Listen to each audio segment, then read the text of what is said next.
Hi everyone, it's Sim's Universe.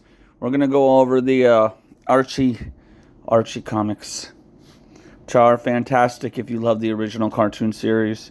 They started out being just like the original cartoon series, like this one right here, based off of episode 7, The Incredible Shrinking Turtles, part 2.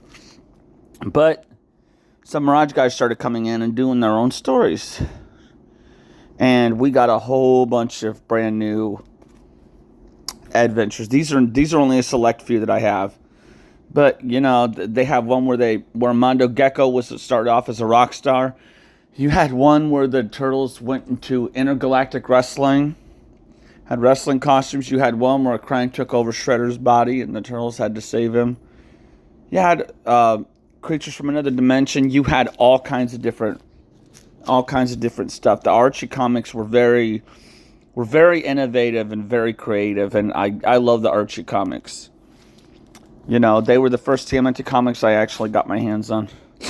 You know, if you like the Mirage stuff, that's fine. I love the Mirage stuff. The Mirage stuff's how it all started, but I prefer these because these have no blood, no violence, at least until a